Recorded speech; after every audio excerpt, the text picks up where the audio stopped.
I'm always in two minds about the value and the use of labels and diagnoses and all that sort of stuff. Because if someone gets a label or a diagnosis and they sort of just fall into the trap of letting it define them, it can be crippling. So if you've got a diagnosis of anything and you think you can't make changes, or that diagnosis sort of seems to try and almost lock you in because someone with that diagnosis can or can't do certain things, it can be very trapping and it can make you feel stagnant. On the other side, a diagnosis does allow you to take action and treat the appropriate causes. You can seek help and advice and treatment for your specific issue for things that work. So there's this dichotomy or this balance. So I've been diagnosed with complex PTSD or borderline personality disorder, and they're very similar, and guys typically get diagnosed with the complex PTSD and girls get typically diagnosed with BPD. There's just this sort of thing. So there's some argument that they're similar, there's some argument that they're different, that one causes whatever, right? So I'm a member of a bunch of borderline disorder groups on Facebook, as well as complex PTSD groups. And the things people post and talk about and the issues they have are very similar. So I look at that and go, okay, well, how can I use this diagnosis to best help? And one of the treatments is called DBT, dialectic behavioral therapy.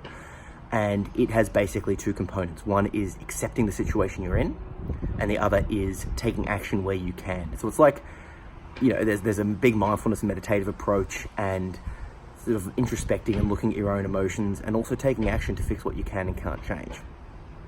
So now when symptomology pops up in my mind, and someone's saying something to me and I have this voice telling me that they're attacking me, that all of this sort of stuff, all of this stuff that people with BPD will have coming up, when I feel that, when I see that, because I've been meditating, because I've been working on what to do about it, because I've been looked at the diagnosis and gone, okay, this is the way to fix it.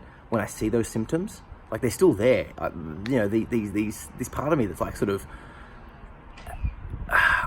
without sort of like, going down to stereotypes, sort of like, it's quote, playing the victim or feeling like being attacked, or this black and white thinking, or all those different symptomologies that someone with BPD would have, that all very much pops up.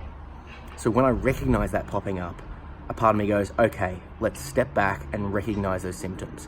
A part of BPD can be falling in and out of love with people. And by love, it's not necessarily like romantic love, but like ideas, concepts, or like, this is the thing we're doing, without really thinking it through rationally. So I know that if I get very hot or very cold on something or someone, to recognize that and to not take action, at least not straight away. Now, if that continues persistently, if I always or am continually having those hot or cold feelings, then I know to take action.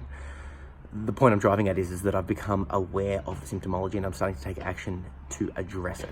So what I would suggest is that you could potentially use the diagnosis as a starting point, but not necessarily get caught up in it, because on the other side of things, I know that I am complex, I know that I am unique, and if I just sort of fall into the diagnosis criteria, then it can be very easy to go, well, I'm moody because of my BPD, right? And that's obviously, once again, a cliche, but it's very easy to justify that rather than taking ownership and taking action. It's like, well, yes, I might be more prone to moodiness, but I do have the option to act differently, and where I can, I will.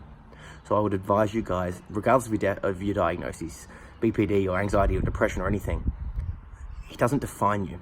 A diagnosis is just a collection of symptomologies all put together to make it easier to talk about, easier to treat, and easier to communicate about, and sort of receive the funding and the help and all of that sort of stuff. So treat it like that, get the therapy that you need, but don't feel like you are completely trapped by it.